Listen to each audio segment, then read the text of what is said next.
Hey, true believers, it's me, Big Barry Dutter here, and I'm going to show you my latest estate sale finds. I got these books at an estate sale today. They were all in the $2 boxes, and I couldn't believe all these books were only $2 each. Here you see the classic X-Men issues from the 80s, first time Wolverine fights Sabretooth. Back in 1986, these were as hot as comics could get. These were the keys back then.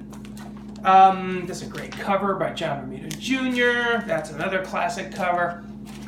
So it's nice to get those. They're not really worth that much today, but they were back in the day. This is actually the worst Spider-Man story ever written. Someday I will tell you why, but I hated that story so much I never read another story by that writer.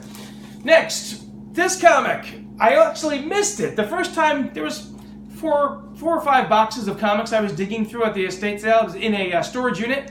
And this one was facing the wrong way, so I just flipped right past it. But then I went back. I said, I better go back a second time, and oh, look, there's an $80 book that I missed the first time. Great Jim Lee cover. This is one of the only comics people buy just because of the cover. They love that cover, and it is one of his best. Oh my God, is that Amazing Fantasy 15? Wow, is that $1 million book?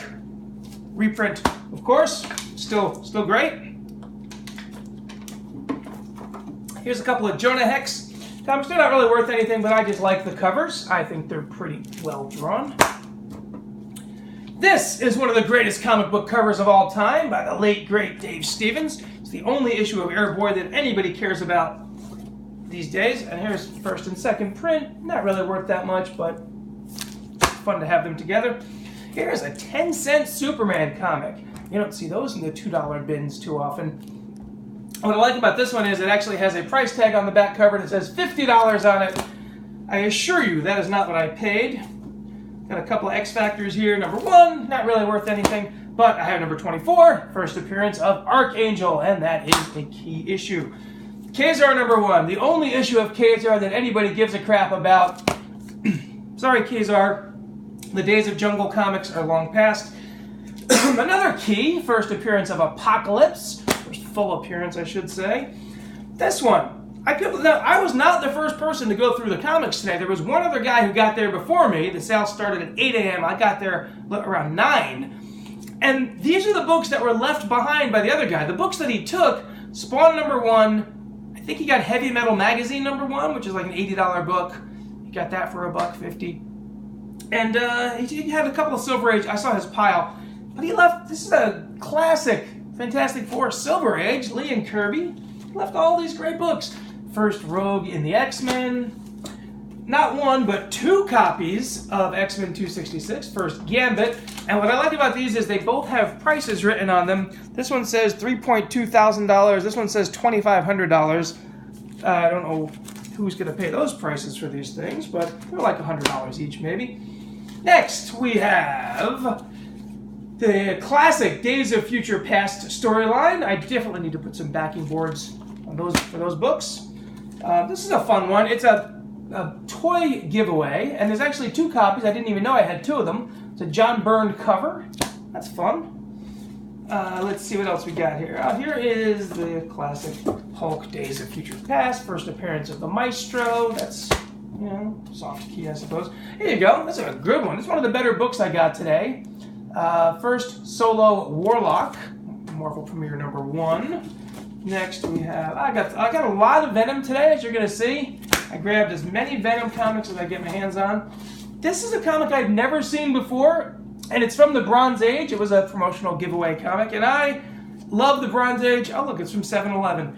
And it's fun to find a Bronze Age comic that you've never seen before. It doesn't happen too often. Hulk Kills Wolverine, one of the best gimmick covers of the 90s. Very shiny cover.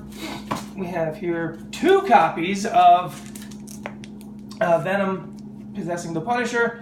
This comic actually sells for up to $20 on eBay. I don't know why. I think it should be $1 book, like most 90s comics, but if someone wants to give me 20 bucks for it, I will take it.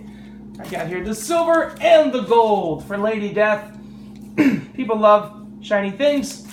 These are shiny and in different colors. Oh no, some of the gold is flaking on that one. I did not notice that. Wah, wah. Classic Venom cover. Look at that tongue. You can tell he's evil by his tongue. This is just a nice cover. The book's a little beat up, but the cover's nice. It's barely even worth $2, but I just started grabbing books. There's a number 1. Again, not worth much, but I like that series. Here you go, Death of Supergirl. Again, back in 1986. People would be like, oh my God, they're paying up to $5 for this issue. And, you know, that was a pretty big deal at the time. This is back in the day when killing a major comic character was almost unheard of. At this point, you had Supergirl and Captain Marvel were like the 2 super-powered heroes who died. And then The Flash the next month, and then every other character in Marvel and DC universes after that. Todd McFarlane's Spider-Man. This is the controversial anti-Semitic issue. First print, and I did check, this is the one with the anti-Semitic slur in it when a character refers to Sabretooth by a bad word. And the Marvel actually had to reprint this one, and I think they pulled these off the market and maybe shredded them, so if you have one, they're, you know, this was the Batman's penis of its day.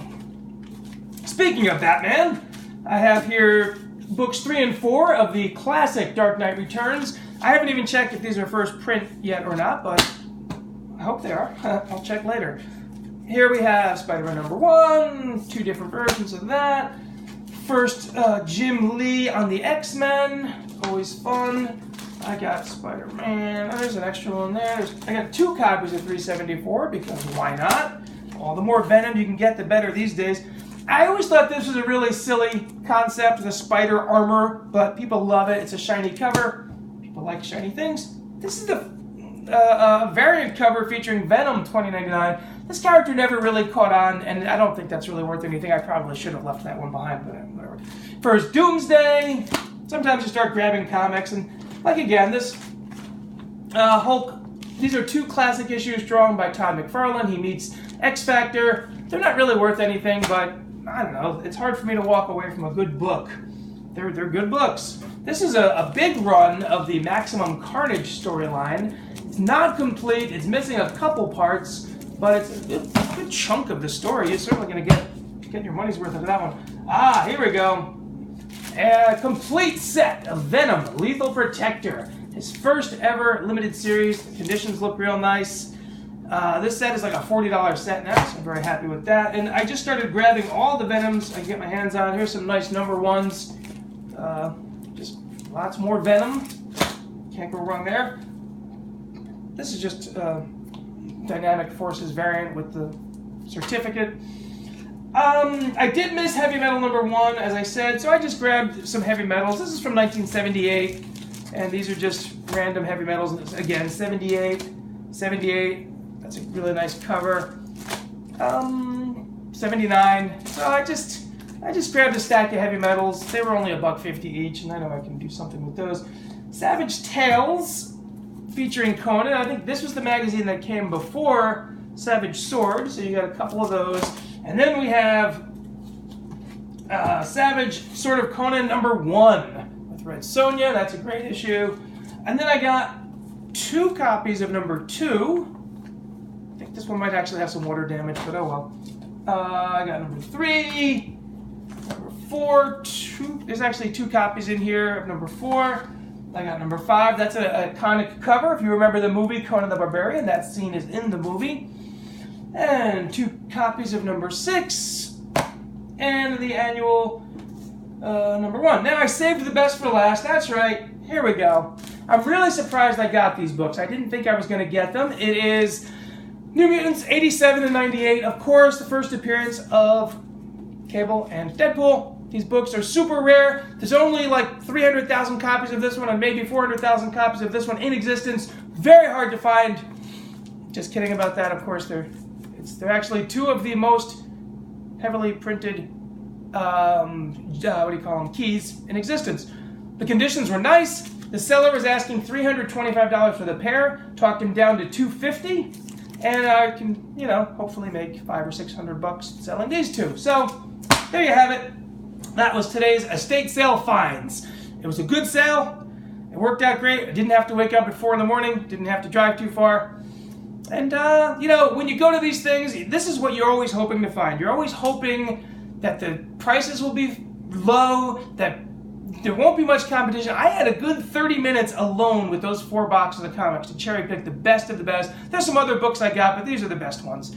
Anyway, that is my unboxing video for Newbury Park.